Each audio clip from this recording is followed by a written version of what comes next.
I'm very short to this today. I won't compete with you.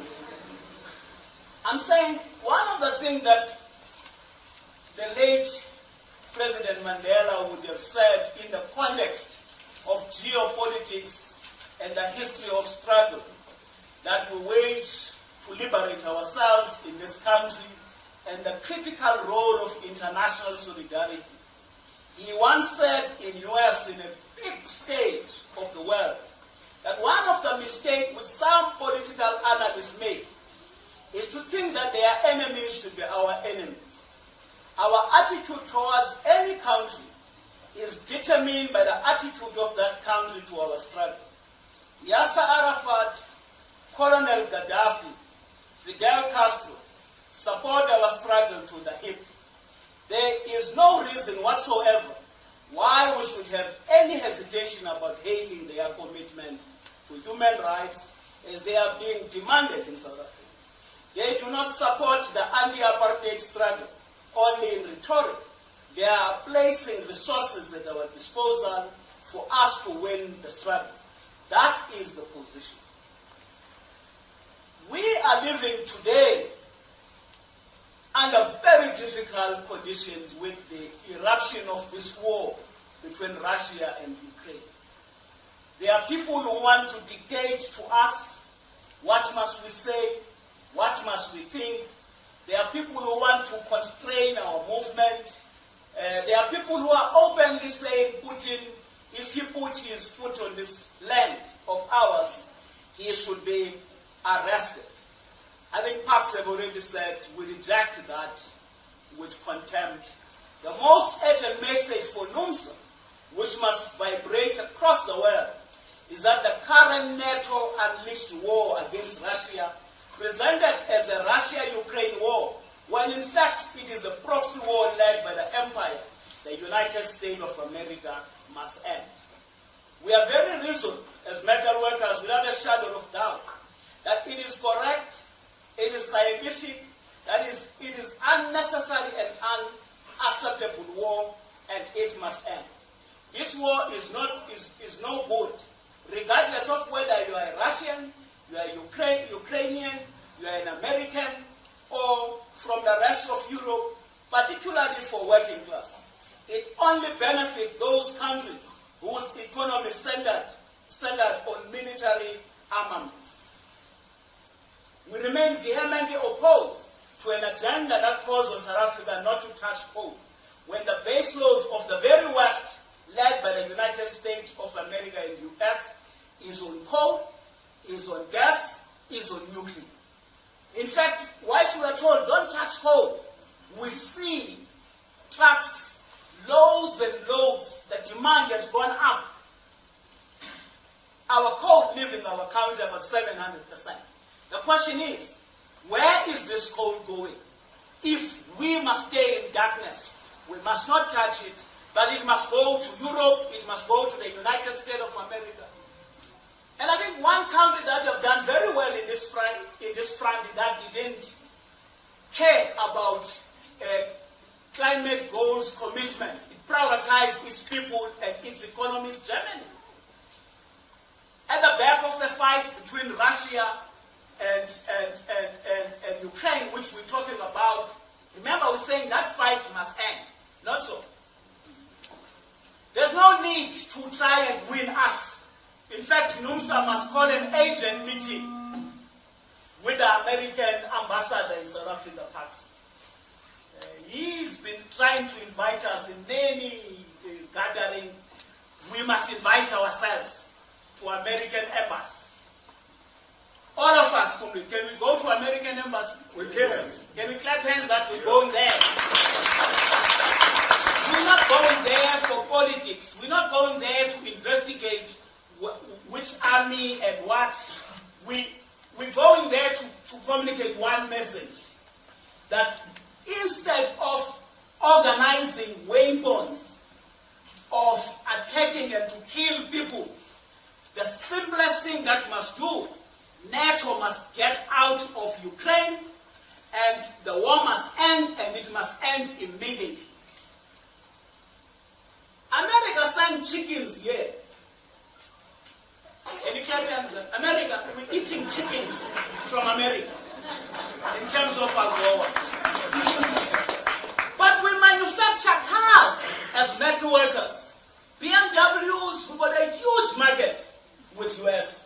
Why should we be subjected to the ruling of Alcoa, which is beneficiary to US, which is beneficiary to South Africa in terms of jobs? Because there is this overzealous that America wants to kill. America wants to use its mighty to back a bloody war that is unnecessary. So we're very firm that this war must end. Because our attitude is that we should release all energies of people of the world to trade, to live in peace, to love one another. So we reject this war, comrades. In whatever happened, we reject this war, and Comrade Fred will unpack that for us. So what is more sophisticated and criminal with the current arrangement, for instance, on the rolling blackout, is the fact that if you sit down, as a country, we will not recover from this. One of the things that is being done slowly, as they close coal power stations, which we reject the closure of coal power stations. But there's something even more dangerous than that. As they close them, they replace them with IPPs in the grid that are owned by private sector. Basically what is happening is privatization of our country's energy provision. And once the private sector captures energy which is supposed to be a public good, we must forget that we will ever be able to recover as a country. It was not a mistake that Afrikaners built ESCO. It was not a mistake that Afrikaners built ISCO. They wanted to make sure that they power the country with a reliable supply of energy to deliver a competitive electricity tariff so that we must drive manufacturing and industrialization. Of course, Afrikaners were doing it for the Afrikaner folk. There was the Calabar Act, which was making sure that all Afrikaners, they are prioritized when it comes to jobs. It was called job reservations. At a time now, when we're supposed to be delivering jobs for everybody, both black and white, then we are handing over such a strategic asset, commenters, such a strategic asset such as ESCOM into the hands of the private sector.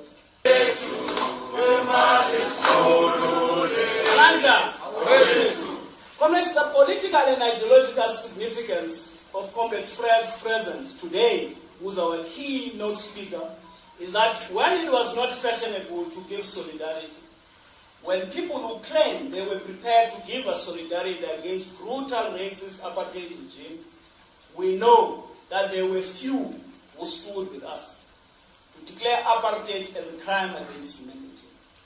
At the center of that solidarity, it was our comrade in the frontline state, led by Zambia, under the leadership of KK Kaunda.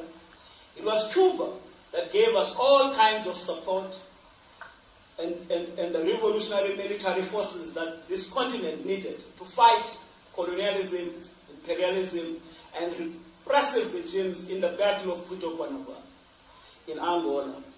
Where revolutionary forces secured victory, Cuba took home nothing except dead bodies of its reliable soldiers. That is why NUMSA remains firm in saying no to racism, we say no to xenophobia, we say no to gender-based violence, we say no to misogynist, we say no to homophobia and all other backward, primitive forms of oppression.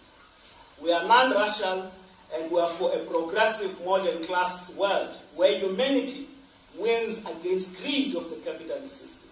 That is why NUMSA is firm that we must not only demand for the end of this war, because we demand for the end of this war because we love this and love, because out of love comes life. We want to take this opportunity to make a clarion call to all people of the world that we must not just say, hashtag the war must end. We are equally demanding that in the interest of peace and humanity, which must win the day against capitalist greed of imperialism, which never stopped to oppress and exploit, spilling the blood of humanity. We have no choice but to call on the USA to equally end the trade sanctions against the 30% of the population of the world. Here we're talking about the sanctions, trade sanctions that are imposed to the people of Cuba, Venezuela, Zimbabwe, Iran, Bolivia, and many other countries who continue to suffer these trade sanctions. Enough is enough. Netanyahu of Israel must end the racist Zionist extermination campaign against the Palestinian people.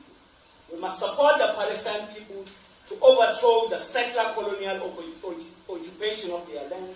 We must support the Palestinian struggle to live in dignity and peace in historic Palestine. NUMSA was there even when BRICS was focused and targeted as a contested terrain by the very same right-wing forces who dispatch money to NGOs and individual academics whose mission and task all the time is to undermine the revolutionary role of the working class, to lead itself as a class for itself. Why BRICS has been a target? Despite progressive government who are supposed to put together a revolutionary agenda as an alternative to what we have described above, is because all the time the enemy camp has not just pursued a mission to weaken the voice of the working class in BRICS countries and targeted the very countries that form part of BRICS to sabotage the revolutionary agenda. Through their promotion of class harmony in a class-divided society, so that the status quo of colonialism, imperialism, and unipolar world remains. This agenda is firmly against multipolar world, where there must be an agenda on whose center stand people democracy, sovereignty, and international solidarity that advances humanity, where development and modernization of our country is not defined on the image of capitalism and imperialist system which oppress and exploit the people of the world, where all people of the world are hypnotized to accept that it is normal to kill women and children by dropping bombs whenever you like, and you call this collateral damage. Our perspective of the coming BRICS summit as a progressive revolutionary forces and our vision of it is that it is an opportunity to break with the failed, disastrous Washington consensus that has kept the working class and the people of Africa at the bottom of the food chain, by asserting the importance of every country driving an independent program of development or an agenda that will benefit its country's people. In essence, our view is that BRICS Summit should be the platform from where concrete commitment is made to replace limitations of a unipolar world with possibility of multipolarity. This does not mean a break with the economic system of US and Western Europe, but rather demand that the many countries in the global south, which have been held back by imperialism, can become centers of in the creation of a more equitable distribution of development around the world. The world will be a better place the day we succeed to release all energies of the people, where humanity, peace, equality, dignity of peoples, regardless of their country of origin, become the vision of the world. Thank you very much.